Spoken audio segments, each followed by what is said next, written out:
begin our agenda today with consideration of agenda items. I believe we have one addition. Thank you, Mr. Chair.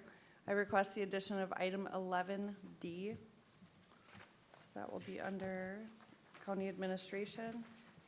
Consider approving a quote from Foster Mechanical to replace a leaking water heater at the McLeod County Courthouse at a cost of $9,480 with funds from the county building's major repair budget. We're adding that because this just occurred yesterday. Thank you. Okay, are there any other additions or corrections to today's agenda? No other changes, Mr. Chair. Hearing none, I move to approve with the addition. We have a motion by Kruger, second by Nagel to approve today's agenda. Is there any discussion? Want to proceed to vote? All in favor say aye. Aye. Opposed, motion carries. Consent agenda. No changes, Mr. Chair. So moved. Is there a second? Second. We have a motion by Nagel, second by Schmalz to approve today's consent agenda. Is there any discussion? We'll then proceed to vote. All in favor say aye. Aye. Opposed, motion carries. Moving on to item number 4, Liz Danielson. Your cup have a hole in it? Mine did. Must be. Somebody run a needle through the block. Good trick at work.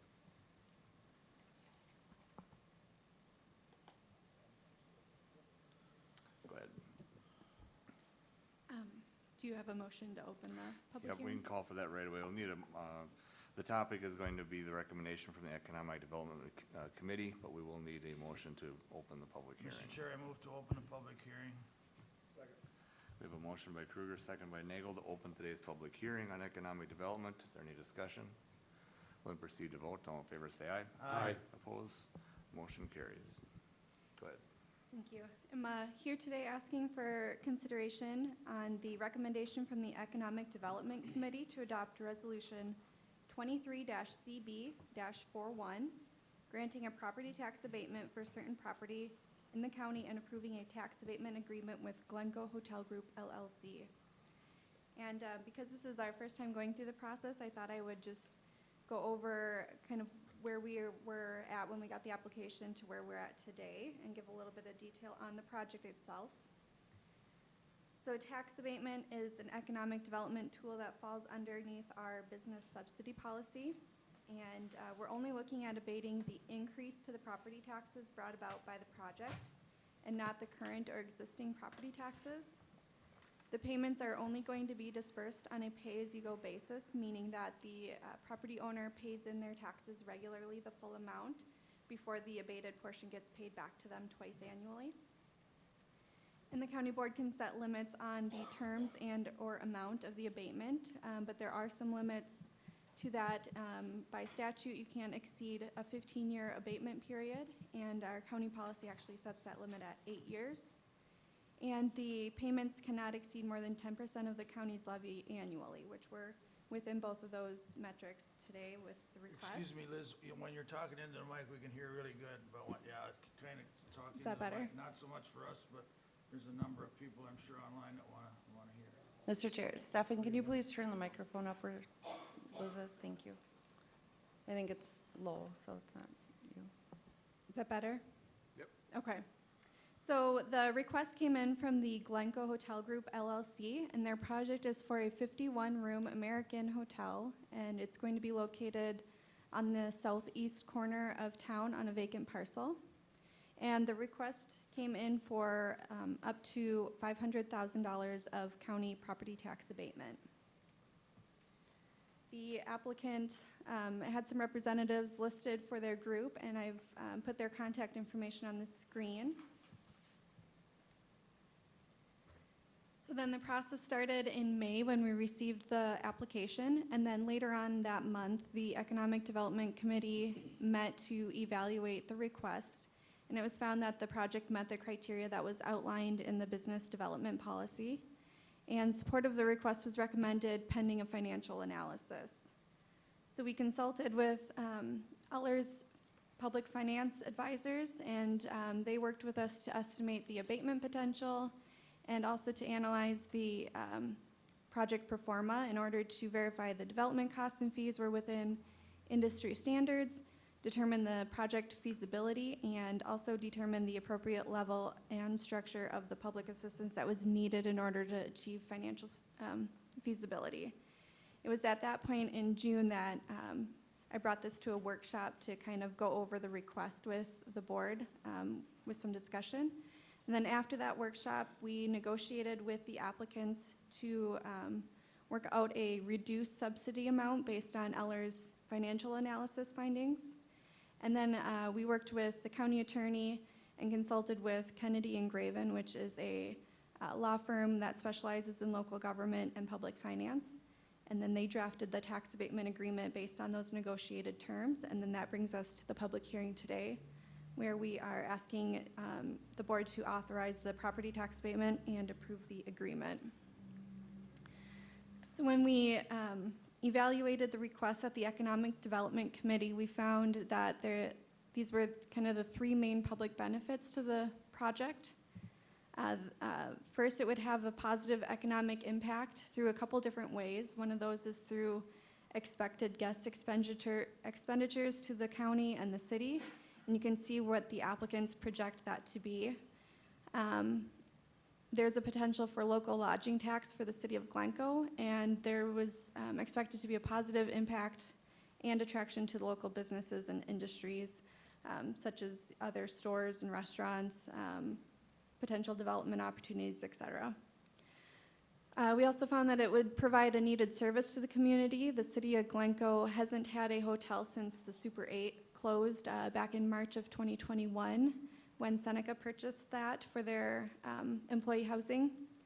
And we also felt it was going to have an increase to the tax base. So currently, the county gets about $575 each year from property taxes on this parcel.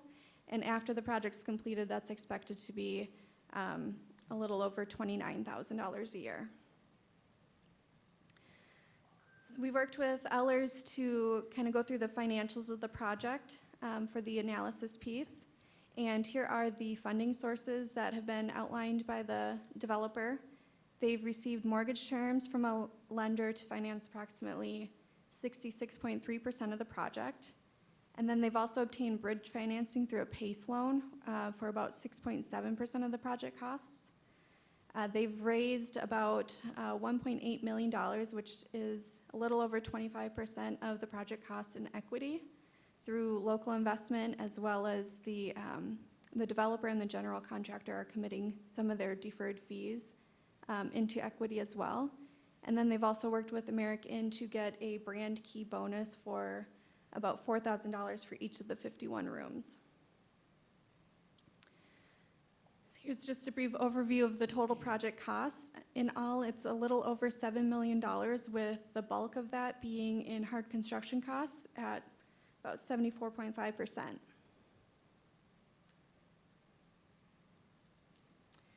And we also took a look at the public subsidies that the project's using. They have been awarded a partial abatement of property taxes from the city of Glencoe for 12 years and up to $500,000.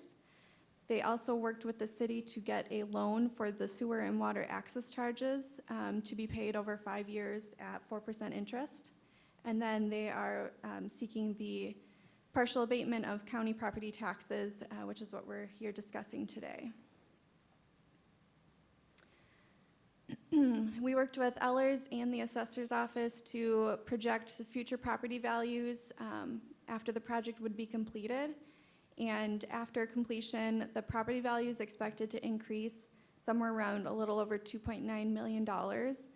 And that would result in approximately $58,550 increase in property taxes. And that would be per year combined with school, city, and county.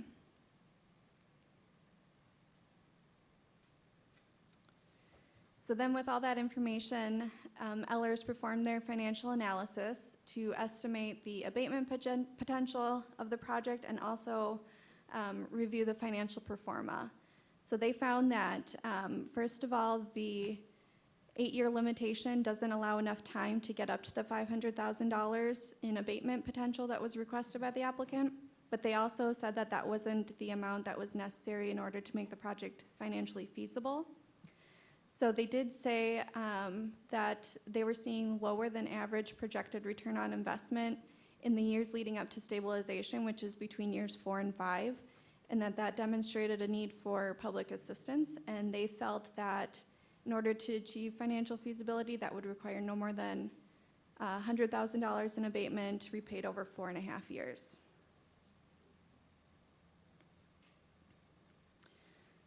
So again, to take a look at that, how that abatement is structured, you'll remember that the $575,000 that the county currently collects on property taxes is not being abated, so that's shown down here in this blue. You can see the green area represents the amount of property taxes being abated, and then the bottom of that chart shows the expected payment dates. And you'll see here in August of 2030 is when that abatement would end, and then the county would capture the full amount of the increase in property taxes.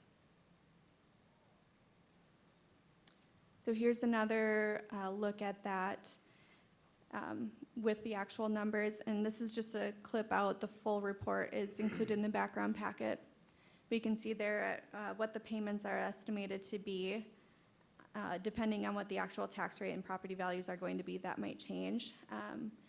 But here's that 4.5 years of when that payment would end, and then the county would begin to capture the full amount of property taxes moving forward, which would be about, I think, a little over 29,000. So the Economic Development Committee's recommendation was to adopt Resolution 23-CB-41, granting a property tax abatement for certain property in the county for up to 4.5 years, not to exceed $100,000, and approving a tax abatement agreement with Glencoe Hotel Group, LLC. And we do have a representative from the hotel group here if you have any questions about the project itself.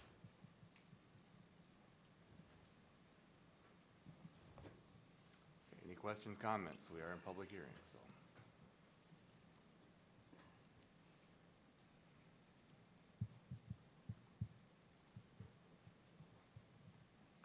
Anything at all, anyone? It's not Go ahead. that I like crickets, Mr. Chair, but That's I right. mean, Liz covered it pretty well. And I don't know what to add or subtract other than, I mean, our Economic Development Committee worked on this we've had several meetings on it. And it was,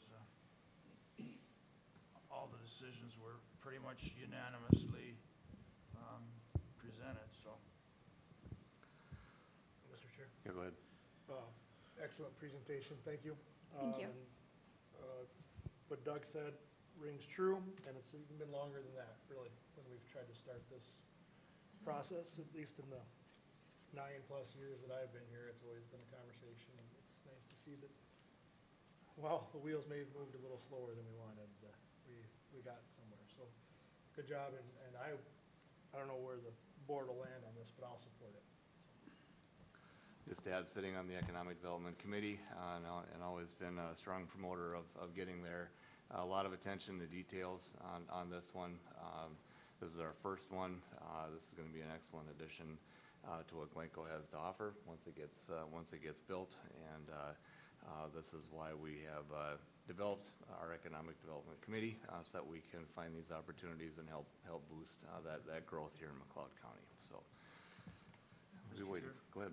Yeah, I'll just add as well, it's my district, as far as that part of it's concerned, Glencoe needs a hotel really bad. I had my fingers crossed that we'd start digging last year already. I mean, that's outside of what we do here at the board, but we need one really bad.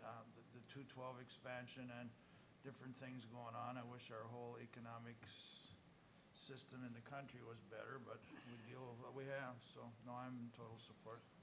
We went through all the pros and cons, and, I mean, I didn't find any reasons why we shouldn't.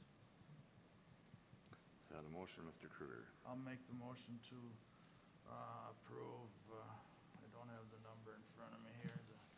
You need a resolution number 23 CB 41.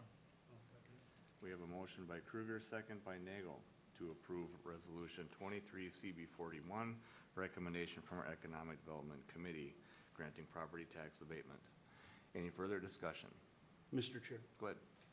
I'll be supporting the request as well. I feel, the economic development piece is important to the community and to McLeod County. I, too, am satisfied that you reached out to a private consultant who is very familiar with the process and has dealt with these historically to see where this request stacks up. So with that, I trust the work that Liz has done and the work that the committee has done, and I'll be supporting the motion. Thank you. Any further comments? We call the question. All in favor, say aye. Aye. Opposed? Motion carries. Mr. Chair, Yes. before we close the public hearing, Mr. Gavin, do you have anything at all that you want to say? I just want to thank you, gentlemen. It's been kind of a long, arduous process, and I compliment the county that has put a good method in place to evaluate these requests, and we're happy to be the first one, and we hope to break ground within the next few weeks. Excellent. Thank you. Good luck. Thank you. With that, I'll make a motion to close the public hearing. Second. We have a motion by Kruger, a second by Schmalz to close the public hearing. All in favor, say aye. Aye. Opposed? Motion carries. Thanks, Liz. Next up will be environmental services. Morning, everyone. Morning. First item on the agenda is a item that was tabled from the 5th of September, and that is item A, to consider a request by Travis Stratman, Minnesota Boardwalks LLC, to approve application RZ 23-03 to rezone the south 9.29 acres of property located in that part of the northwest quarter, section 36, Glencoe Township, from agricultural to I-1 light industrial in order to construct a manufacturing facility for a manufacturing business, that is construction of bog walks. The Glencoe Township Board recommended approval on August 10th, 2023. The McLeod County Planning Commission recommended denial on August 23rd, 2023 by a 3-2 vote due to the following findings of fact. Number one, the proposed use will affect nearby residential area. And number two, I-1 light industrial manufacturing does not fit in this area zoned agricultural. Travis Stratman is present, the applicant is present, if you do have questions for him.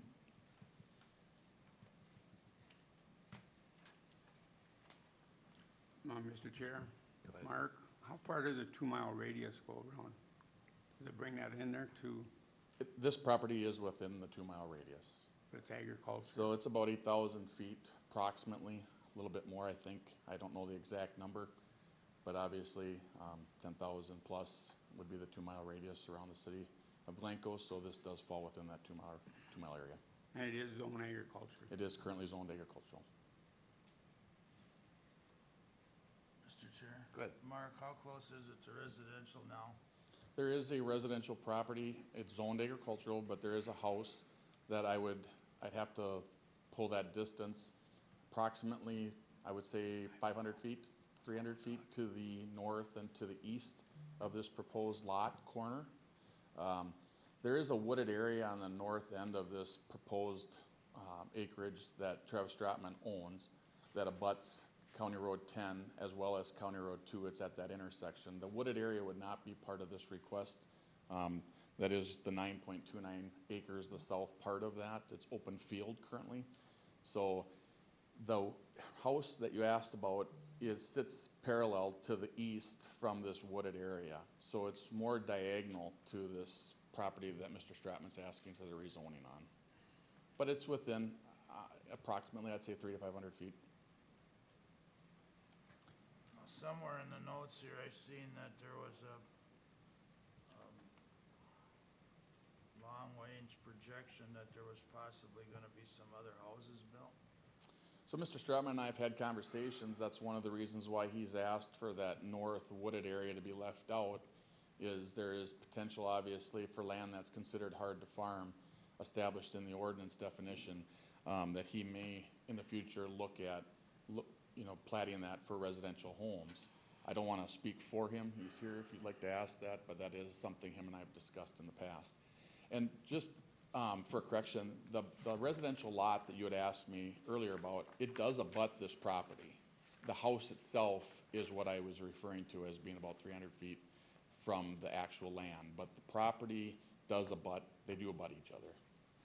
So So the house itself is about 300 feet from the property line? Yeah, from the property line, give or take.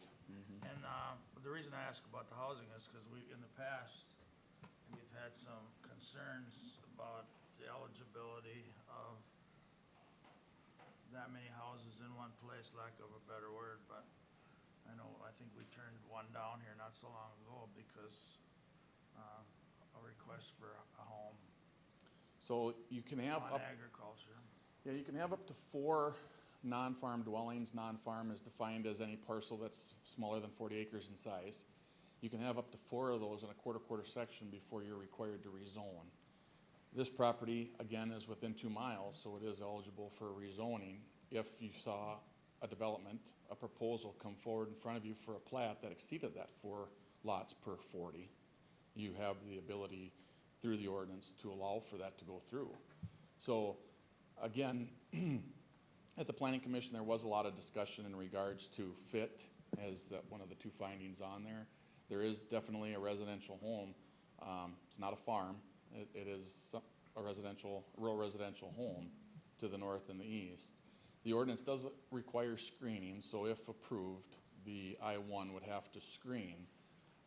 The ordinance also has performance standards in it in regards to noise, but I do know that there's always concern in regards to manufacturing and that type of a business, trying to control noise long-term. If you rezone, one of the concerns I know that was brought up at the Planning Commission was in regards to the ordinance. There's multiple permitted uses in the ordinance for an industrial zone property. So if you approve this today, you're not simply approving it for the bog walk manufacturing business. If the owner decided to sell that property, it could be converted into anything that falls under the permitted purview or possibly a conditional use purview in that I-1. And that is something that was included in the packet that you would have to consider for this request as well. Mr. Chair, and the difference in a conditional use permit, we don't have, once it's changed, we don't really have any control over how it moves forward. So a conditional use permit, you as a board have authority to call that in if they aren't meeting any of the standards, conditions that were met. Conditions either established via ordinance, approved by ordinance, or conditions that are relevant to the application that were imposed on a conditional use application. If they aren't fulfilling those requirements, you have that ability as a board to pull that in for review at any given time. On an I-1, on an industrial zone property, if it's just a permitted use, the standards established in ordinance as performance standards for that business are the only standards that pertain to that entity. And as long as they fall within that scope, we really don't have that jurisdiction to pull that in for review to eliminate that particular use.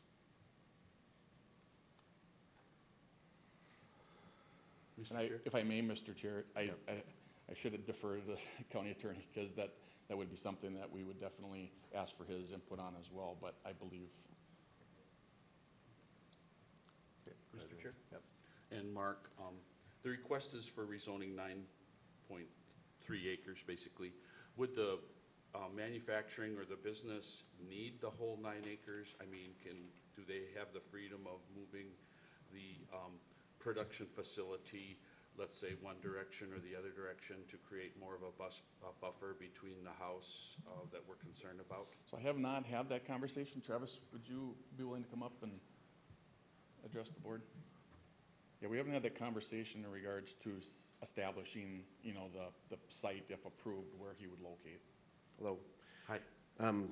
After the planning commission meeting, I did speak with Mrs. Lobitz, who's the residential next door, and she thought I was going to put the building because there's an existing building by that wooded area. She thought I was going to tear that down and put it right there, which would be closer to her house, but that isn't even part of the 9 acres. So when we kind of walked around and I told her where I was going to put the building, and the building from her house, so to speak, would be about 800 feet when I measured it off. And she had no concerns after I talked to her and out there on the site. So she was concerned that we were going to build it right almost next to her house. Mr. Chair? Go ahead. Yep. To follow up then, are you using the whole 9 acres? Or are you using half of it? What do you think the use of the property would be? For right now, maybe an acre or two, but with talking with Mark, we just thought that would be the best to zone that whole thing. We could, does it have to be planted after that, or? Yeah, so, again, part of the discussion was is if there's growth potential, we don't want to get into the issue of having mixed zonings on one parcel. So the thought process was is if he was planning on using that 9 acres that's not wooded for industrial, we do have the option of asking the applicant to reduce that request.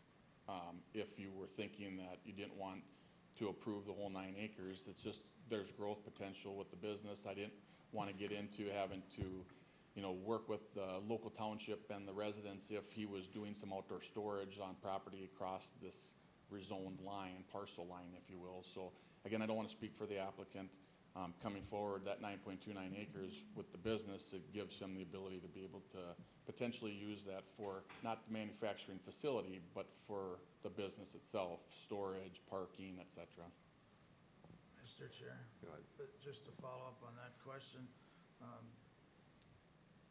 but we have no control over it. Once it's rezoned industrial, I mean, like you had said earlier, it can be sold or it can, I mean, we really have no restraints on noise, anything really. So the ordinance does have performance standards in there in regards to noise. It would have to be excessive. We use the MPCA standards at an adjacent property boundary. So it would have to be fairly substantial for us to be able to go back and ask for him to do things to muffle that noise. But you're correct. If he is underneath the threshold of the standards established in our section 16 of the zoning ordinance, which deals with performance, so that's smoke, glare, noise, you know, odor, etc. It is something that if he's underneath that, we wouldn't be able to address. And the rezoning piece, if you did rezone a smaller portion of this, if in the future the applicant or someone else wanted to come forward and ask for a similar request on adjacent property, we would have to really look at that and have some pretty good hard findings of why, you know, we weren't going to allow for rezoning on adjacent property. So that's one of the thought process with that 9.29 acres. You know, that southern boundary of this 9.29 acres, I would go out and I can give you an exact number. It falls within the 2 mile radius of the city, but it's getting close to that 2 mile radius of the city. So, I mean, I'm just honest, it doesn't have anything to do with anything but issuing these rezoning. I don't have so much problem with resident, what's the word when you live on your occupied? It's a home occupation. Those rezonings I don't have, and Travis, that's what you're doing right now, you have a home occupation, is that right? And you're kind of growing out of it, or what happened? Correct, yeah, we have an opportunity to grow the business and, you know, just like any other business, we want to take that opportunity, and I think that's why this property, it's on a tar road, it falls within the 2 miles, it's set up to rezone under the I guess you'd call them statutes, ordinances set forth from the county. You know, you couldn't rezone if they were over 2 miles, or you couldn't rezone if they were not on a tar road or meet the other criteria. So what the applicant is talking about, Mr. Jones is talking about, there's criteria based on the industrial section of our ordinance, section 11, that talks about what you have to qualify for to be able to ask. But there's other factors that you also consider in regards to whether or not you approve or deny. So what he Mr. was Chair, referring, Mark, that one thing we've done here is guarded agricultural land. That is one thing. The McLeod is good or bad, but it's been very conscious of. yeah, so this is a perfect example of that. You have ag and you have residential that's adjacent to this request. And there is no other industrial use that's established there. So what he is referring to, it does meet the definition of a rezone or qualifications to rezone. It's off of paved access and it's within 2 miles of the city. One of the things that it doesn't meet is through the comp plan, it's in a designated area that was established as industrial or commercial concentration. That piece of the comp plan, it's a little bit vague. We don't have a lot of those rural concentrations established in the comp plan that was approved in 1995. And part of the reason for that is we just didn't have a lot at that time. So the ordinance has evolved, it went through some amendments, and that's where the criteria to look at these individually, whether or not they fit with the surrounding areas and they were gonna be in harmony with the area, and there were no required services needed, municipal services needed, then there's potential for higher use. And the concerns that I've been have communicated to me is the houses. I mean, there's a new house just down the road and some others close by, and the concern seems to be in, you know, basically the noise and smell or just further home building. So I don't know if that's part of our criteria or if that's taken into account or not, but that's the biggest concerns. Mr. Chair, go ahead. Mark, you just mentioned about services of water and sewer. The nature of the, so is it my understanding the nature of the business, it doesn't require shall we say, a large need for water or sewer services? No, not a large amount, and this property also has three-phase electric, which is the main service that I would need to buy bigger equipment or whatever.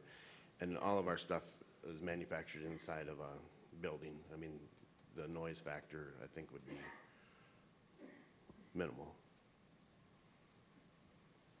And again, I totally trust that statement, but I do have I'm worried if it sells. I mean, once it's, we have no control over, once it's zoned industrial, of what goes in there. And Commissioner Kruger, that is a legitimate concern. You're absolutely 100% right, because if you rezone that, there are multiple uses that you have to entertain on an industrial property. So that is a factual statement, and they would have to fall, if it does transfer to a different use that's permitted or conditional use if approved, it would have to meet the performance standards established in ordinance. And standing here today, in the years that I've had here, have we had properties that have changed hands from one use to another and abide by the standards? We have not. So it becomes an issue where we have to work with that individual, sometimes more so than not, to get them into compliance. Mr. Chair. When you say you grow, explain that. Does that mean more sales, more employees? Probably a Both? couple more employees, but yeah, more sales. So we do a lot of, we manufacture boardwalks and fishing piers. So we do a lot of things for cities, counties, the state, the DNR, even the federal government. We've done projects. And so there's more opportunities out there because of some of the grants that some of these counties and the state are getting. And so they've come to us to see if we can handle the work, for one.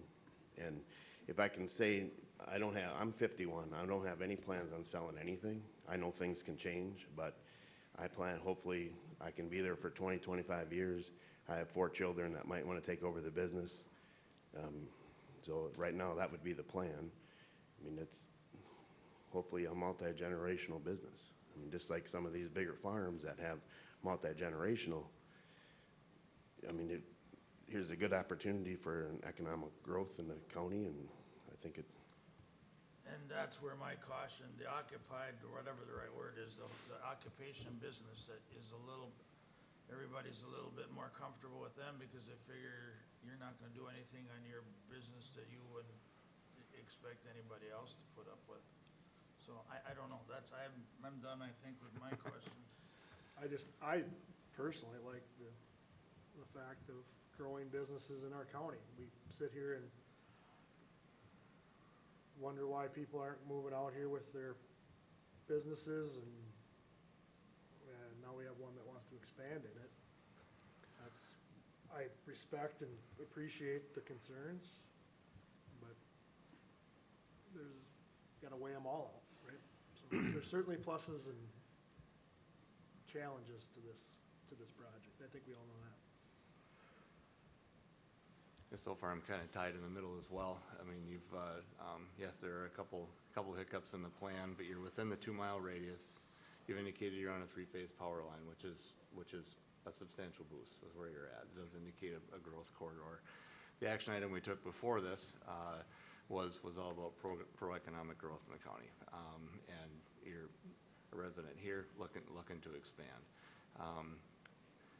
Is it a perfect fit with the zoning? You know, I guess what gives it a little bit of a tipping point that way is you are within the 2 miles, but it's a little ways out yet.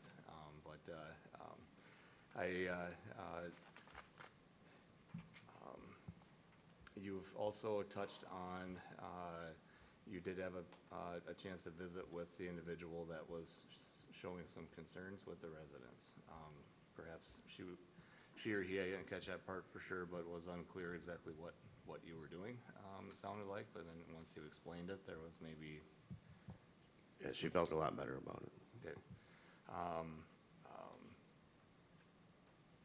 So I've got that, you know, in consideration, but I'm also weighing in. I mean, it's not my district, kind of taking Commissioner Kruger's lead to some degree, and then also the Planning Commission vetted this out and came up with a denial, but then that was also based on, you have adjoining property owner that wasn't quite clear what you were doing too. So I haven't quite heard exactly which way I need to be on this yet. So, but I do appreciate that we have somebody looking to expand their business, that's for sure.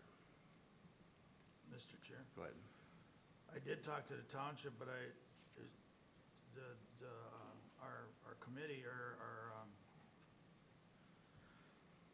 what is our other committee, Daryl, you're on, the Planning Commission. Planning and Zoning, I haven't heard why that was turned down, other than what I'm reading here in front of me, but.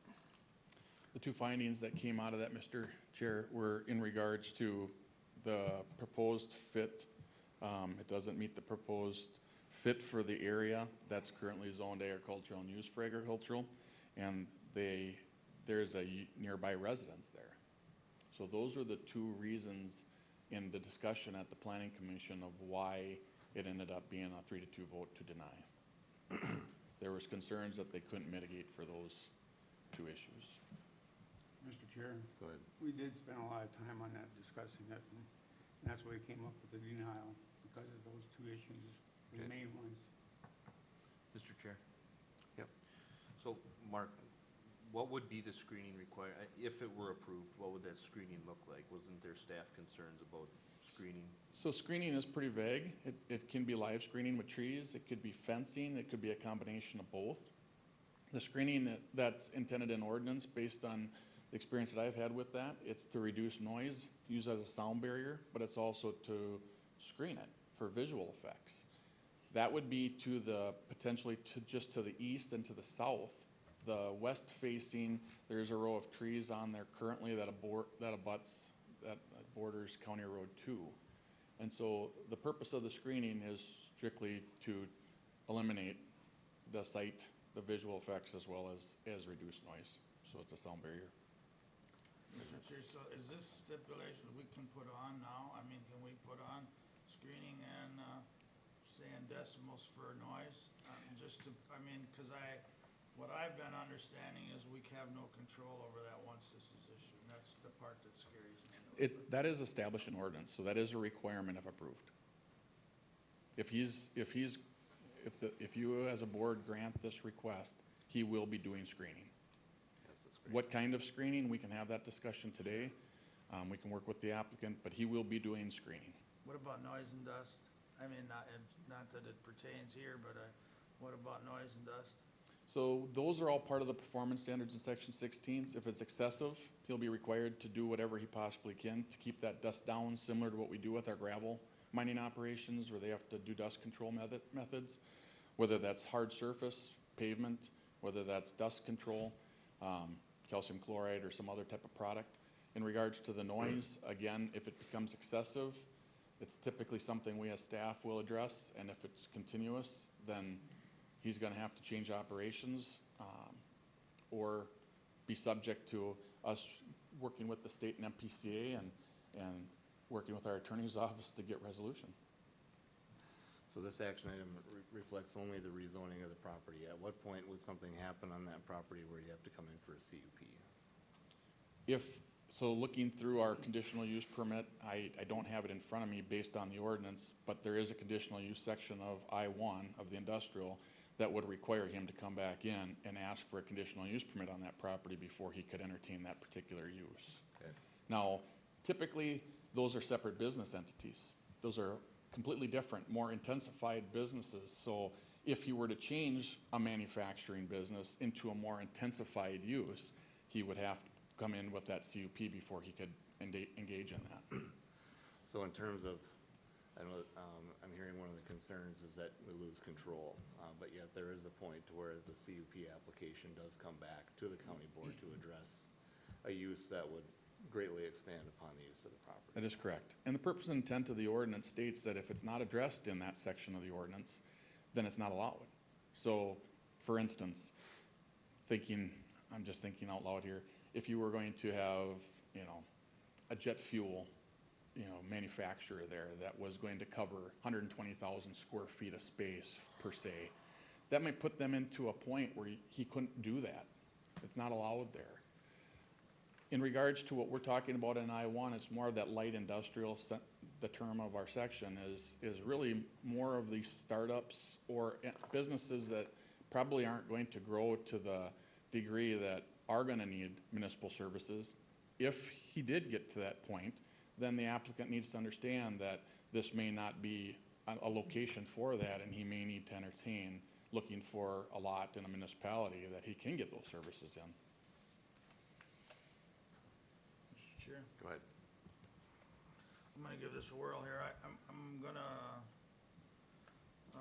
make a motion to approve the permit, but within my motion, I'm just gonna caution that some of the things that have been done over the years are right borderline, and this is kind of a new,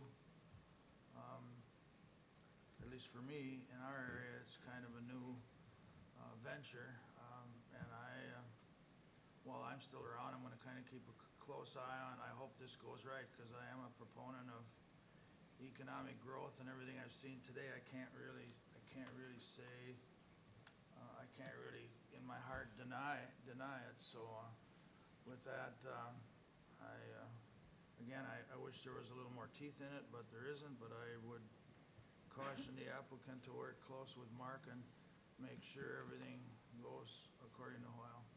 Second the motion. Okay, we have a motion by Kruger and a second by Nagel to approve the request by Travis Stropman of his application to rezone. Any further discussion? Mr. Chair? Go ahead. In looking at this request, I look at the economic benefit that this can provide. I look at the family expanding a business, and that's what works for me. And I appreciate the work that the Planning and Zoning Commission has done in looking at this. It's not that and I'm glad that they vetted it as much as they did. Okay, but that's why I'll be supporting the motion. It's the economic piece, it's the family business. I want businesses to stay in McLeod County. I don't want them looking elsewhere. So I think this is a move towards that.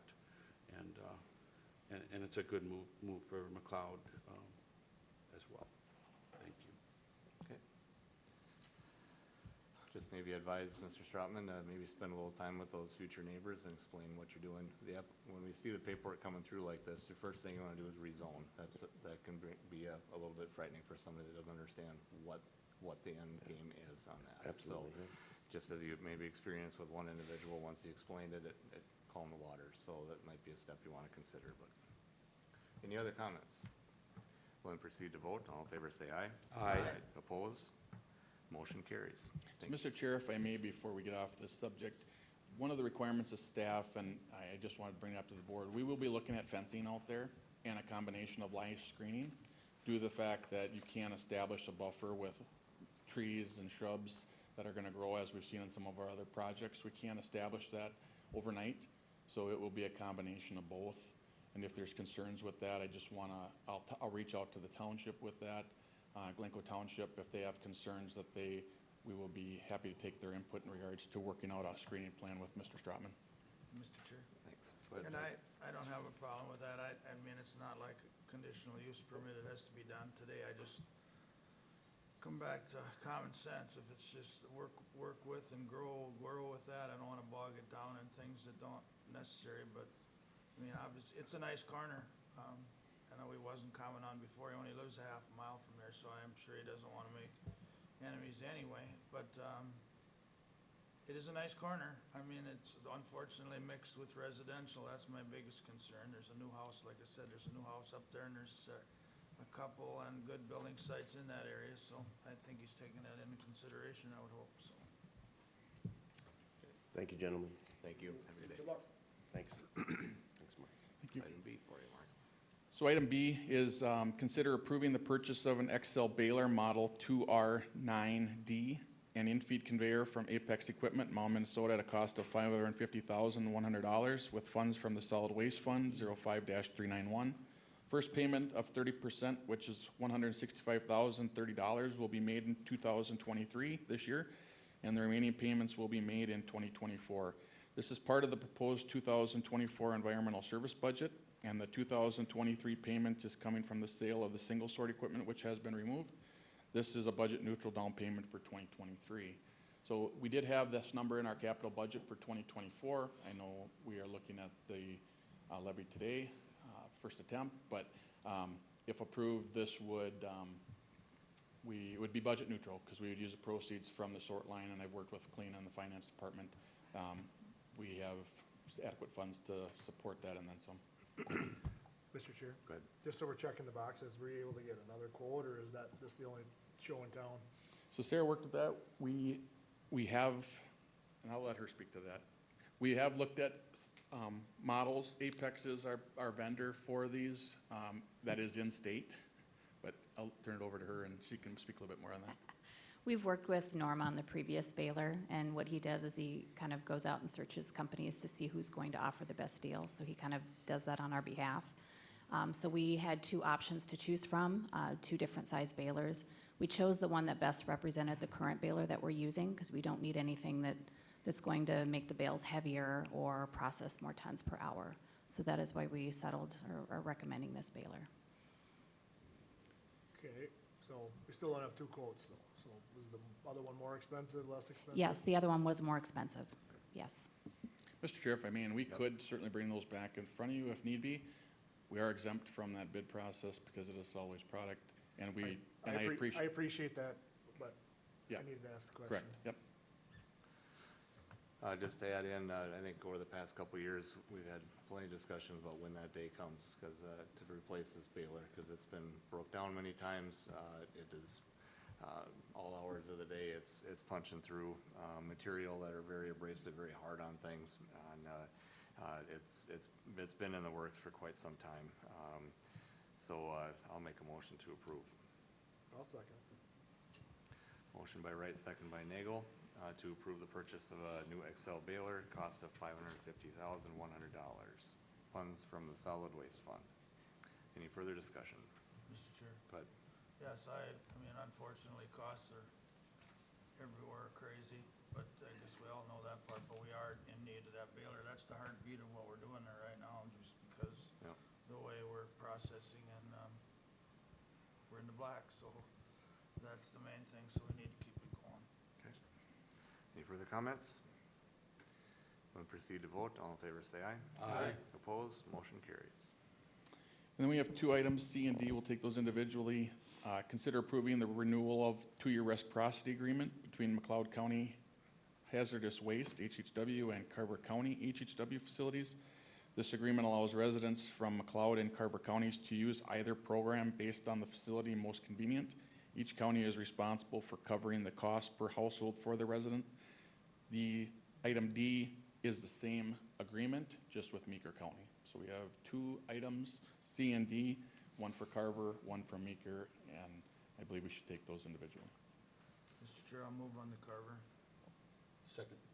We have a motion by Kruger, second by Schmalz, to approve the two-year reciprocity agreement between McLeod County Hazardous Waste and Carver County facilities. Any further discussion? We'll then proceed to vote. All in favor say aye. Aye. Opposed? Motion carries. Item D. I'll move on to their agreement with Meeker as well. Second. We have a motion by Kruger, second by Nagel, to consider approving a renewal of a 2-year reciprocity agreement between McLeod County HHW and Meeker County Facility. Any further discussion? We'll then proceed to vote. All in favor say aye. Aye. Opposed? Motion carries.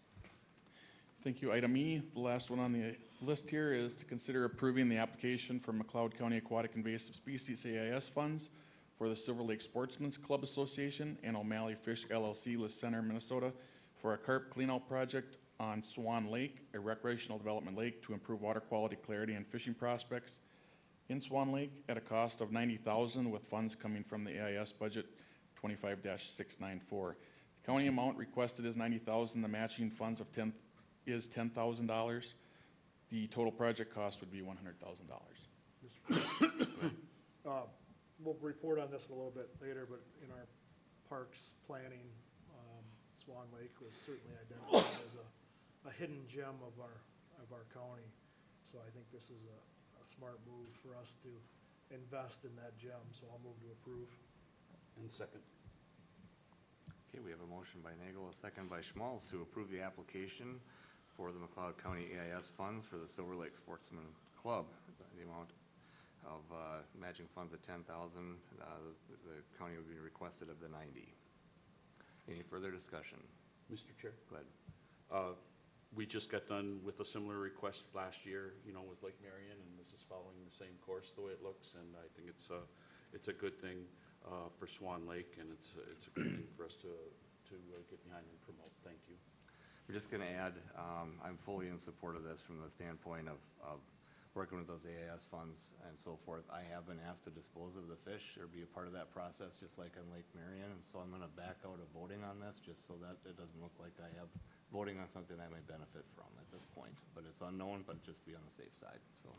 Mr. Chair, if I may add that too, we've also just, to highlight Winston Township, Winston Lake, we've also worked with that association. They did some control out there for aquatic invasive earlier this year that turned out very well. So very proud of the direction that we've taken in regards to working with our lake associations to truly help improve the water quality out there. Thank you. Any further comments, questions? We'll then proceed to vote. All in favor say aye. Aye. Opposed? Motion carries. Thank you. Thank you. Mr. Chair, Mark, before you leave the podium, I just want to thank you and Sarah for your hard work at HHWN Recycling, and I'm going to move up something I was going to comment on in our calendar, but a number of people are contacting me about our recycling program. I mean, it's obviously, there's a lot of misconceptions, even though we've done a lot of work in getting out the message, but we didn't pull them because of any other reason than contamination. I mean, we can't afford it, and I don't. I hope I'm speaking for everyone that we're trying to work through this. It's not dead. I mean, we have nothing on the horizon right now, but we are working on trying to make it easier for recycling. But we can't, without raising charges to continue the way we were going. I mean, unfortunately, illegal dumps are still going, and I just came back from a conference, and we're not the only one having this problem. So just want to clear the public up on something. What we weren't pulling out of, especially my area here, Glencoe, it was because of contamination. And Mr. Chair, if I may, I will make one comment. So I thank you for that. And just again, for the public, we are back open, running as we were prior to the removal of the sort line equipment. There was about a 2.5-week period of time where we had some challenges because of the storage of that sort line equipment outside, and liability reasons, we had to limit the amount of vehicle traffic to that back area. So with that being said, that is behind us. We've worked with our STS, our Sentence to Serve program, who's done a very good job of helping clean up the facility for us after the removal. And we will be having a solid waste advisory committee meeting here in the near future to look at that, look at space allocation and future needs of the facility there in regards to the lot. So we haven't, as staff, abandoned the thought process of rural recycling, but we definitely need to engage the board and the SWAC committee in regards to what our next step is for that. Still a walk-in process at this point? The gates are open Monday through Friday, 8 to 4:30. Actually, they're 24-hour service. We close it on the weekend just because staff isn't there to assist individuals and to just eliminate some of the illegal dumping that was going on there when that gate was open. That process has seemed to work very, very well. So it's nice to get the positive feedback. We have gotten a lot of that. I know Sarah and I do our best to address constituents' concerns on a timely fashion. So as many people that we do get calls that are concerned and dissatisfied, I would say right now we get the equal amount of people that understand why we're doing what we're doing. And Sarah and I have some engagements on the calendar to speak with some of the public entities to discuss recycling. And so it's nice to see them engaging and ask what they can do to help. Thank you, Very Mr. good. Chair. Okay. Thank you. Next up will be Veteran Services.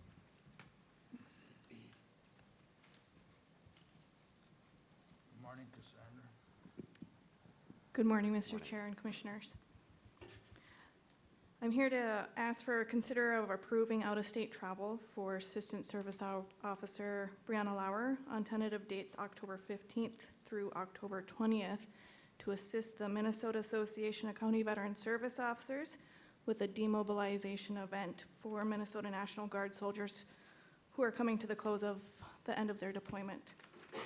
Lauer is a new member of MACBSO's reintegration team that helps welcome soldiers back to Minnesota and educates them on how and why they should reach out to their local county veteran service offices. There's no cost to McLeod County, as the state of Minnesota will be paying for airfare and hotel costs, and MACBSO will be paying for ground transportation and meals. The schedule of travel and location of events, they'll be flying into San Diego on October 15th, doing briefings in San Diego October 16th, briefings in Alpine, California on the 17th, briefings in El Centro, California on the 18th, and then briefings in Yuma, Arizona on the 19th, flying back to Minnesota on the 20th. Pending any of your questions. Approve request, Mr. Chair. We have a motion to approve. Is there a I'll second second? it. We have a motion by Schmal, second by Kruger to consider approving the out-of-state travel for Veteran Service Officer Brianna Lauer. Any further discussion? Mr. Chair, Go ahead. thank you for organizing this and getting it done. We do need it for our veterans. Thank you. Yeah, Mr. Chair, thank you, Cassandra, and for getting his staff going. I mean, there's a whole lot, it's a different world we live in today, and I belong to veterans organizations, and the young people are dealing, or which I call young people, are dealing with a lot more issues than we can even imagine. So anything we can do to help with that is greatly appreciated. Minnesota has done a great job of this over the years. A couple of the service officers who have been on this committee, they're retiring or they have retired. So some of our brand-new service officers have been asked to step up to the plate, and Bree's graciously accepted that. She can go to as many of them as she wants. Yep. All right, we'll call the question. All in favor, say aye. Aye. Opposed, motion carries. Thank you. Thank you. Thank you. Next up, we are Auditor Treasurer's Office.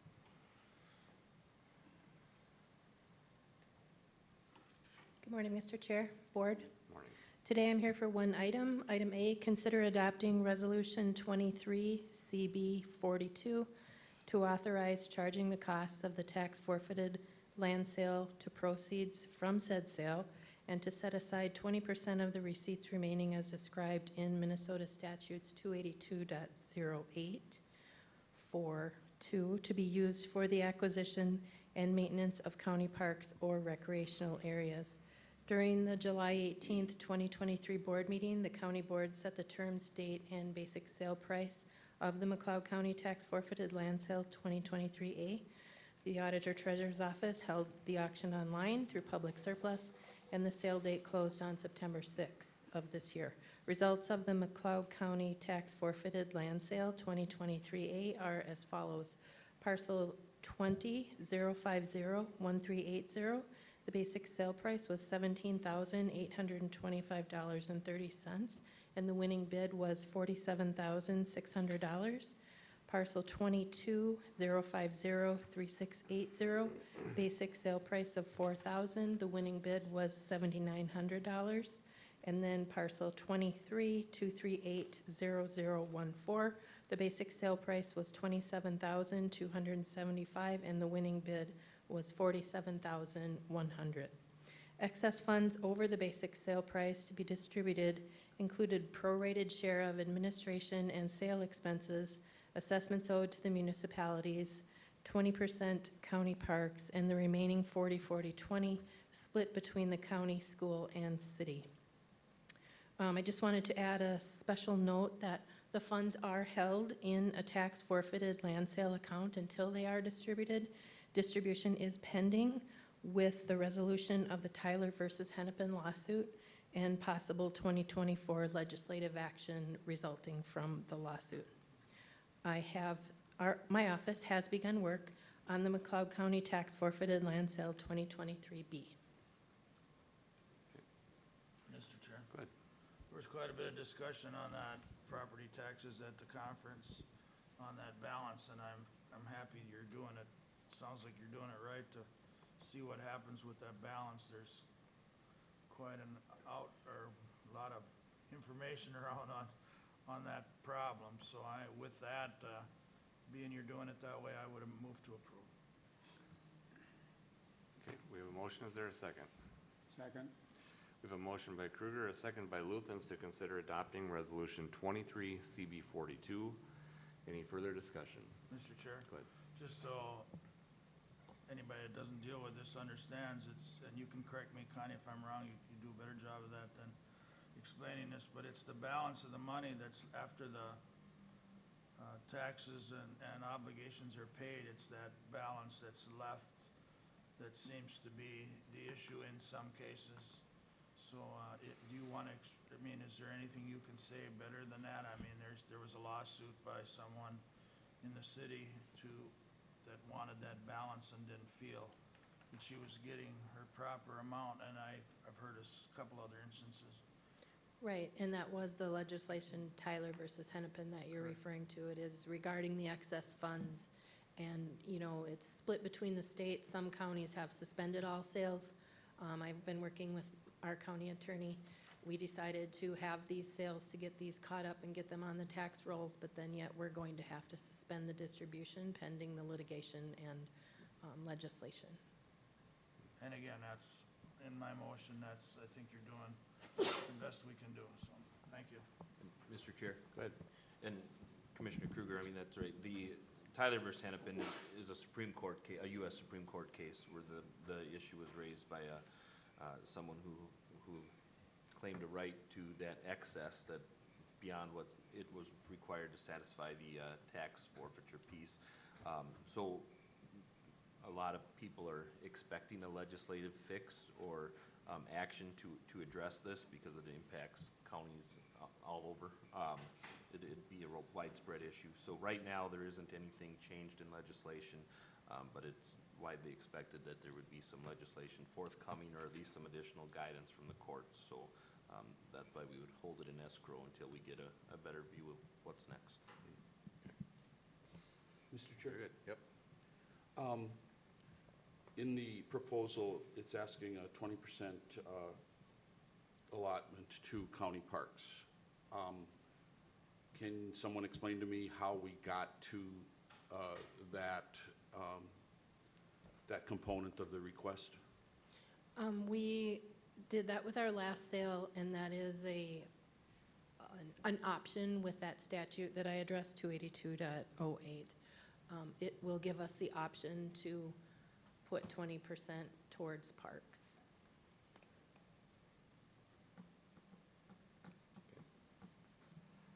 All right. We do have a motion to approve on the table. Is there any further discussion? Seeing none, we'll proceed to vote. All in favor say aye. Aye. Opposed? Motion carries. Okay, thank you. Thank you. Thank you, Connie. Next up, we Public Works.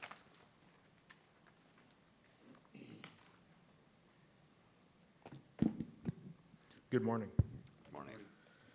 Consider approving Minnesota Department of Transportation Cooperative Construction Agreement 105-3491 and corresponding resolution 23CB43 for the Trunk Highway 212 and County State Aid Highway 15 Morningside Avenue roundabout project in the city of Glencoe at a cost of $1,469,908.57 with funds from the highway construction budget.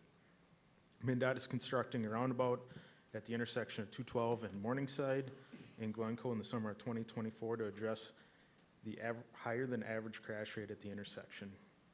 This agreement outlines roles, responsibilities, cost splits, and maintenance after the project. McLeod County was awarded $400,000 in federal highway safety improvement funds, HSIP, and up to $750,000 in county surface transportation block grant federal aid funds to help pay for its share of the construction costs. Per MnDOT's cost participation policy, the county is responsible for construction costs of the CSA 15 legs of the roundabout. So with those two federal grants, the county's out-of-pocket obligations about $460,000 out of the $1.4 million. Okay. Mr. Chair, I'll move the approval of the resolution 23CB43. Okay. And we have a motion. Is there a second? We have a second. Okay, we have a motion by Nagel, second by Kruger to consider approving Minnesota Department of Transportation Cooperative Construction Agreement and the corresponding resolution 23CB43. Any further discussion? Mr. Chair. Go ahead. We didn't, I think you were, maybe you weren't here yet, Andrew, but we did anticipate some of this when we were doing Morningside. I mean, we alluded to the costs that were coming with the roundabout at least, so it's not a surprise. Yep, and we actually were able to secure those transportation block funds, those freight funds, which was a huge help in this, helping cover our cost share. Thank you. Any further discussion? We'll then proceed to vote. All in favor say aye. Aye. Opposed? Motion carries. Consider approving a quote from Stiley Construction of Silver Lake, Minnesota to relocate a portion of the county fiber optic line along US Highway 212 near the Morningside Avenue project at a cost of $28,600 with funds from the designated for capital assets budget. This relocation is necessary because the current fiber optic line conflicts with the construction limits and storm sewer of the 2024 roundabout project. Mr. Chair. Go ahead. Andrew, is this our specific line? I tried to reach out and this is our line. This is not a mutually used line. This is our county fiber optic line, correct. And it really hasn't been, is this the one, this hasn't been in the ground all that long, has it? I'm not sure on the history of that. It's necessary, so I'm not Yep. saying that, but I just wanted to clear up that it's all ours. It is all ours. We're essentially a private utility in MnDOT's right-of-way under permit. By that permit, we are required to relocate at our own expense anytime MnDOT says that they've got a project and we are in conflict. With that, I move to approve. And second. Got Joe, so we have a motion by Kruger, excuse me, second by Nagel, to approve the quote from Stiley Construction at $28,600. Any further discussion? Mr. Chair? Go ahead. Happy with supporting the request and supporting a business located right in McLeod County as well. Yep. I will add, we did receive two other quotes, one from M&P Next Level out of Maple Lake, Minnesota, and one out of Michael's Power from Wisconsin. Both of those were significantly higher. Any further discussion? We'll proceed to vote. All in favor say aye. Aye. Opposed? Motion carries. Item C, consider approving the purchase of a Sea Air compressor from Napa Auto Parts or Hutchinson Wholesale Supply at Hutchinson, Minnesota at a cost of $3,924 with funds from the highway equipment maintenance budget. This is a new air compressor for the new Glencoe shop here. Currently, we do not have an air compressor for that facility. This will allow us to do general vehicle maintenance, air tires, air up trucks, so we're not idling in the building so long, clean out radiators, that type of thing. Move We're- request, Mr. Chair.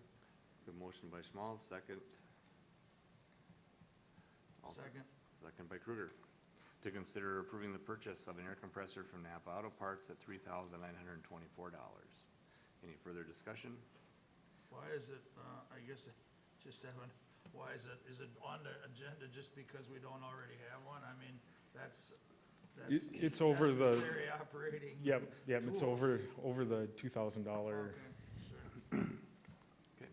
Any further discussion? We'll then proceed to vote. All in favor, say aye. Aye. Opposed, motion carries. Thank you. Thanks. Finance.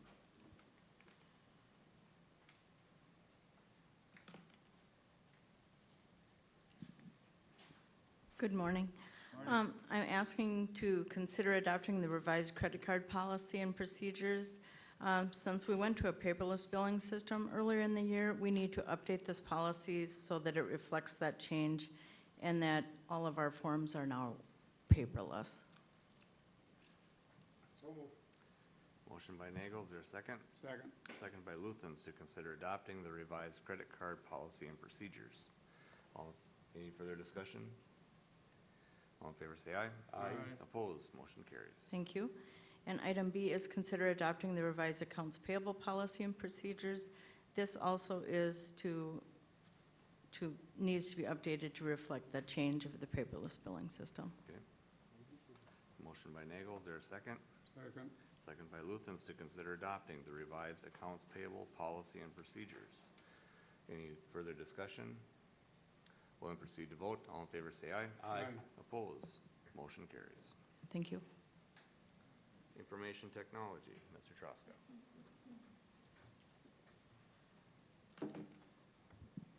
Good morning. Morning.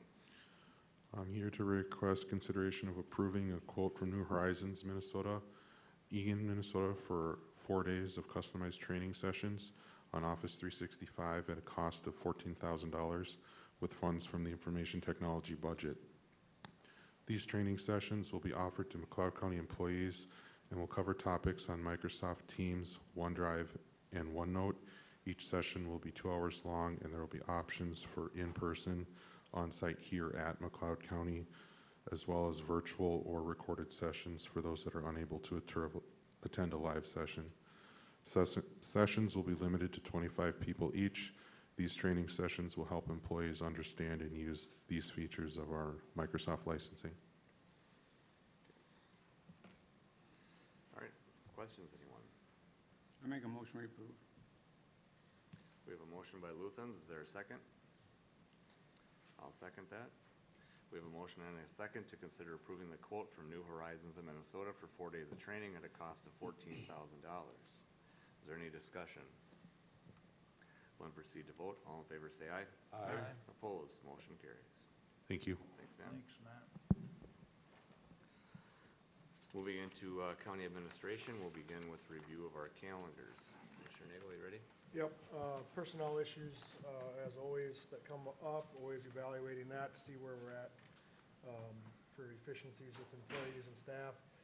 Did have a fair amount, ironically, that it got brought up earlier, a fair amount of questions and concerns regarding the recycling over the last few weeks, and how, and what's next. And to reiterate the points, we are working on it. We're not trying to make it go away, contrary to popular belief, but we are trying to be better at it, and we'll need the help of the public to do that. So I'm thinking that Solid Waste Advisory Committee meetings probably sooner than later, so we can at least answer those questions consistently across the board. Had a Parks meeting, and that I was at with Paul.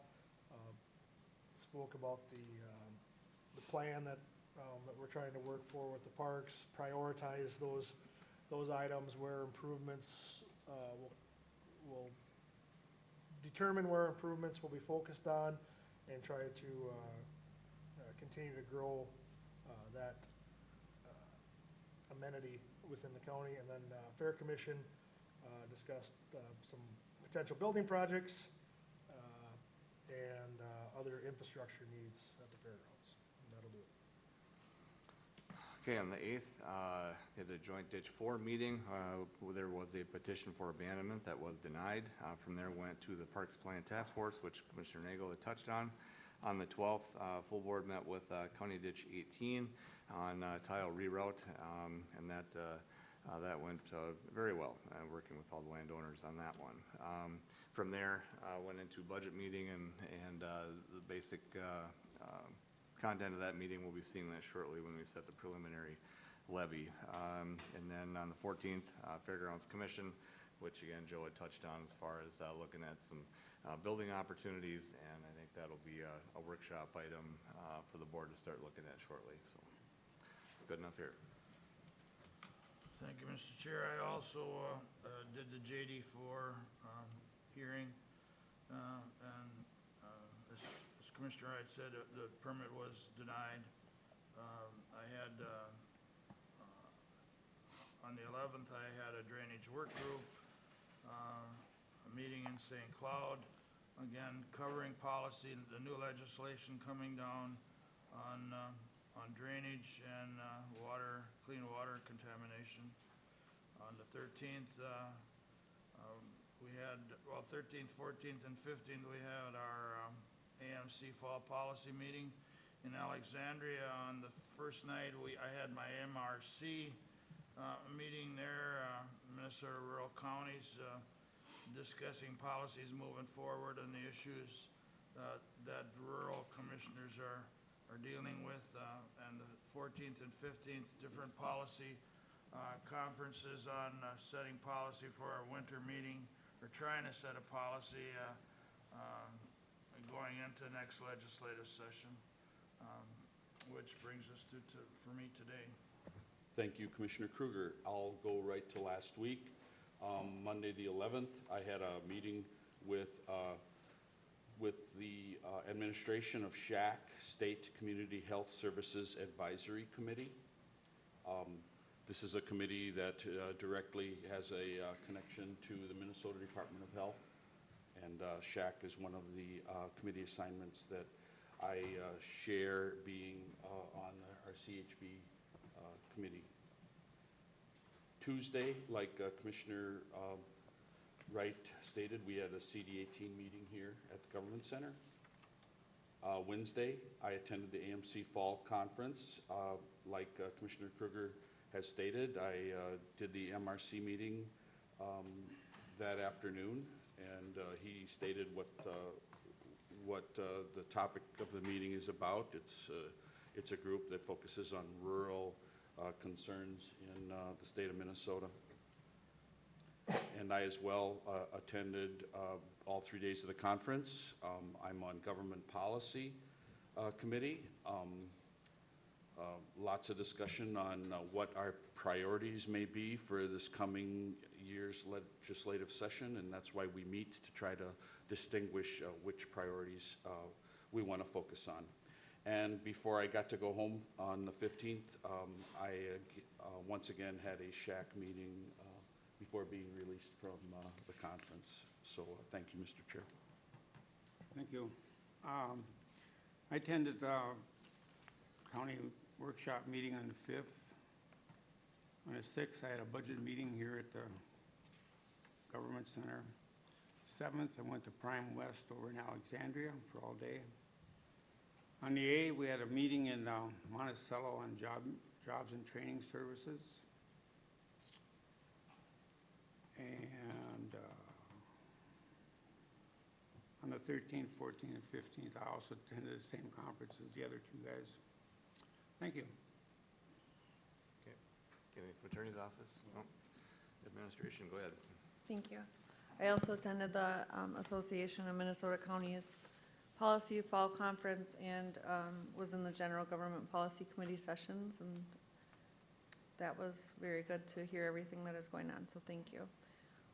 Item A, consider approving the 2024 preliminary tax levy. Several tax levy options are shown in the agenda, in the packet, from a 1% increase in the tax levy up to a 9% increase are modeled to be considered in those amounts. County Board is required to set the preliminary tax levy on or before September 30th, 2023. The final tax levy that is adopted in December can decrease, but cannot increase from the preliminary tax levy number. Our Finance Director, Colleen Robeck, is available for questions. I have here on the screen the preliminary budget summary that shows the amounts with the 2023 tax levy, just so that you can see how much is needed in each fund to balance that fund's budget. So for the general fund, we need $389,759. Social services, we need $1,382,642. Road and bridge shows the use of fund balance of $4,193,000, but of that amount, $4,150,000 is local option sales tax projects that we've already collected that revenue. Oops, I'm gonna page down a little bit here. Then solid waste is using $1.8 million and special revenue is using 3.4. But those funds do not affect the tax levy. So that is money that's already in those accounts to pay for those projects. And I'm gonna skip the details pages. We've gone over those in workshop and that just shows by each department. And then I'm gonna get to our outside organizations page. Sorry, it's taking me a minute to skip through. So we have had requests for increases to our outside organizations. We kept most of those to the same amount as 2023 with an increase for a couple of them. So the total was a 2% change for outside organizations. And then here's our capital requests for 2024. It's page down here. The total is $6.7 million, but of that amount, $4.5 million is either coming from solid waste or the special revenue accounts, so those don't affect the levy. And then this, here, I gotta see if I can get this up a little. Shows the, whoops, I'm having a time here.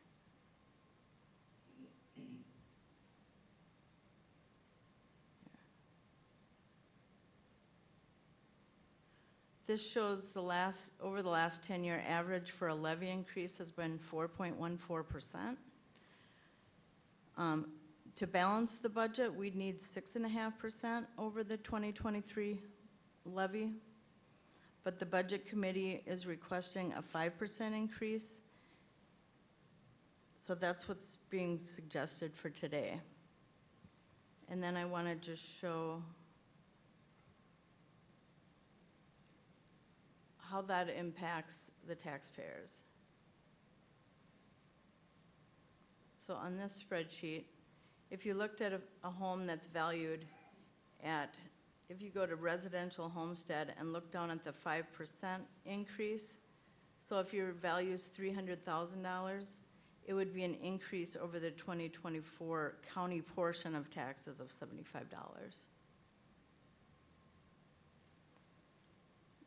And since we are a service organization, our wages and benefits are 40% of the county's expenditures. That amount is over $27 million for 2024, which is an increase of $1.3 million.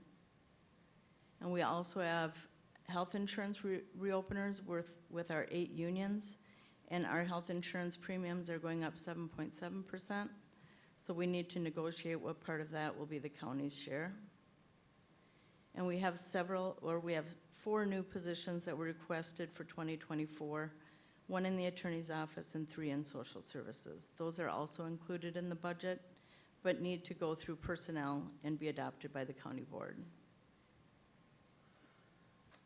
So this spreadsheet does kind of give you an idea, and this is based on a 13% markup in your market value. So just keep that in mind. So all the properties are based on the category property type, so you have seasonal rec, ag, and commercial. So those portions could be a little higher. So I guess I'm asking today for you to set the preliminary levy with the 5% that was suggested by the county budget committee. Mr. Chair, Go ahead. I'll just start it out here. Having served on the budget committee, on and off, I truly appreciate the recommendation of the budget committee. That's how we have this set up for a reason. We can't all be in the room all the time, and they go through it with a fine tooth comb. And I've been part of that. So I am comfortable, I'll stop short of the motion right now, but I'm comfortable with that recommendation, knowing we can go down, knowing it's at times difficult to trim that down. But I guess maybe I'm just trying to say thanks for the work, and, because I've been a part of that, and I know what goes into it, so. Thanks for that. I'll throw in some comments. I think one of the biggest things that we look at when selecting that comfort number at this point is what does that mean for years to come? And we've definitely learned our lesson, granted it was in the past, that trying to utilize a number too low it just pushes bills out and ruins fund balance for the next year. And to call a low number one year just means it has to be a lot higher the next in order to correct it. And if you look at our numbers from the past, you can definitely see where that has reared itself as a very ugly situation, and we do not ever want to return to that. So the 5% was the number that was selected during budget committee. That should be a fair place to be for now as far as our max. And in a few months when we come around and look at this to set the final, there is opportunity to go slightly down. But there are some, just some variables that need to play out between here and there to get that number dialed in for final time in December. Mr. Chair? Go ahead. Yeah, thanks. I'm half of the budget committee, so, and we did work through this as best we can to now. I mean, we have some reserves and we could play with them a little bit. I'm not comfortable there. I mean, I think we're headed for tougher times than we have now, so I'm comfortable keeping some reserves, or at least that chance of keeping some reserves there. I think we've got, obviously, Health and Human Services and Labor are a big factor in the budget. And we've got some work to do from now till December. And I again, was with making the recommendation at 5%. I'll stop short of making that motion. I will make it, but I feel that the other two commissioners can comment on that. I mean, we've got some work to do to try and trim it back, but that's with inflation and the economic part of this, the costs, that's the responsible number that we came up with, so. Mr. Chair? Go ahead. My hope was that we'd come in, less than 5%. The realization of how tough it is out there to exist in this economy. But at the same time, I appreciate the work that Budget Committee has put into looking at this, and I know the work will continue until we set the levy in December.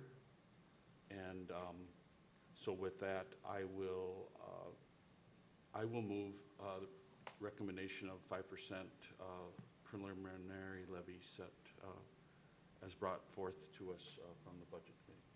Okay. We do have a motion by Commissioner Schmalz setting the preliminary levy at 5%. Is there a second? I'll second it. We have a second by Commissioner Kruger. Is there any further discussion? I know Commissioner Luthens, you may have a comment yet or not? Yeah, it's just watching on CNN and Fox News about labor, how we're so far behind, like 15 years behind of how the economy's been going, that the general labor force hasn't been keeping up with the wages. And we got 3 or 4 strikes going on right now, so we're very conscious about our labor force, and thank you. Thank you. Okay, we do have a motion again by Commissioner Schmall, second by Kruger, to set our preliminary levy at 5%. Any further discussion? Seeing none, we'll proceed to vote. All in favor, say aye. Aye. Opposed, motion carries. Thank you. Thank you. Thank you, Colleen. Thanks, Colleen. Item B, consider signing a letter of support regarding snowmobile use of Dakota Rail Trail from County Road 9 in Lester Prairie to County Road 32 in New Germany. And I see that Tony Houseladden has come to the podium to make a comment regarding this. Good morning, Commissioners and Board. Here again to ask for your consideration for signing a letter of support for connection of a trail to, from McLeod County into Carver County via the Dakota Trail. We have continued to utilize the Dakota Trail over the many years for snowmobile usage. So we plan to continue to do that. I have been before Bergen Township and received their approval. I've been before Lester Prairie City Council and received their support and approval of a trail connection. So we're here today for the last entity to get that approval. I had worked with Andrew to develop a letter for the county to sign showing that support. So Andrew, I think you printed that out. So just looking to kind of finalize the discussion we had previously at the workshop and go forward from there. So, and if there's any questions anyone has, I know Nathan, that's your district, so. Yeah, I can read off the letter of support here for everybody. So, McLeod County Commissioners support the Crow River Snow Pro Snowmobile Club continued use of the Dakota Trail for snowmobile usage and a trail connection from McLeod County into Carver County to connect the trail systems. Mr. Chair, Go ahead. I will move letter of support. We have a motion by Schmall, a second by Nagel to approve the letter of support for the for the Snow Pros to expand use in the Dakota Rail Trail. Any further discussion? Mr. Chair? Yep. I did also discuss, I talked to some Carver County people, and there's really there's advantages to both sides, so I would hope, that you can at least get into New Germany and turn around, and then the people I talked to see no reason why that couldn't be worked out. Now, whether you do or not, that's to be Yep. seen, but if this helps, Yep. I hope it does, so. And I've had feedback to support it, and I think I definitely hope that someday it gets to that point where they can gain access for winter activities, so. Mr. Chair. Go ahead. I as well reached out to a couple people from Carver County to get, a feel from them on what direction this could go. And talked to one of the people that were on the trail upgrade that was done in that mile in Lester Prairie, and they were very favorable with the proposal as well. And on Sunday, I took the liberty to actually look at the trail by biking it through that section. And I was conscious about what I was looking for. I was looking for damage that could have been caused by a snowmobile. And I was pleasantly surprised on how little damage does show. The 1 mile section in the community of Lester Prairie is open to snowmobiles and has been used for snowmobiles. If you can find damage, I consider it very superficial. My point being, I can support this letter knowing that this conversation can continue. There's still a lot of work, to be done in order to complete the proposal. I looked at the 2 bridge crossings in Carver County, and they have some beautiful bridges there. I don't exactly know what their load limits are as far as how much weight we can take across those 2 bridges. That's an engineering thing. Same thing with the McLeod County Bridge. I don't know what our load specifications are, but again, beautiful bridge, beautiful area, very serene. I would hope that more people would use our trails in the county and value what they offer to our communities. So what I'm saying is I've done the research. I want the conversation to continue, and that's why I can support this, this letter that the Snow Crews are bringing before us. Okay, any further comments? Seeing none, we'll proceed to vote. All in favor, say aye. Aye. Opposed?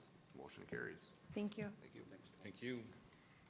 Item C, notification of board workshop following the board meeting on Tuesday, October 3rd at the Hutchinson City Center, 111 Hassan Street Southeast, Hutchinson, Minnesota. And just a reminder that the board meeting on Tuesday, October 3rd is also at the Hutchinson City Center, and that information is posted on our website. And then we had an addition, item 11D.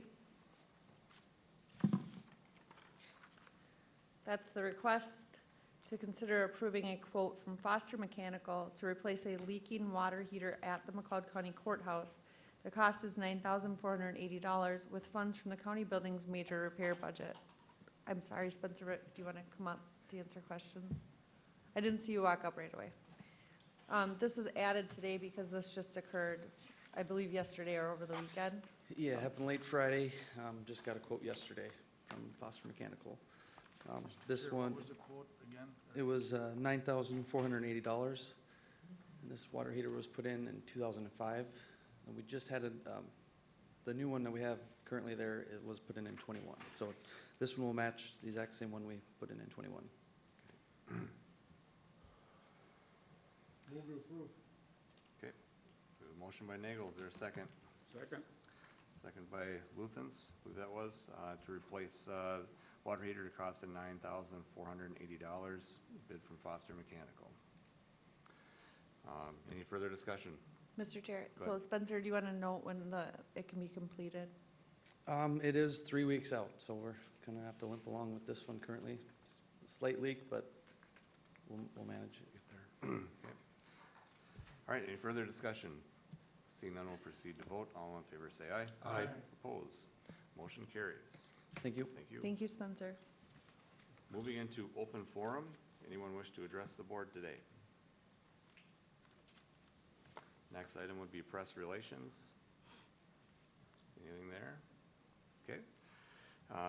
Nice to see you here today. So, next, we will be then looking for a motion to recess until our next county board meeting. Move to recess. Is there a second? Second. We have a motion by Kruger, second by Luthens to recess until our next county board meeting, 9 a.m., Tuesday, October 3rd, at the Hutchinson City Center. Note the location change. All in favor, say aye. Aye. Opposed? Motion carries. Suppose we can't make it a half hour later because I live dry over. Oh, that's right. With the planning commission, Stratman, is that? I waited till we were adjourned.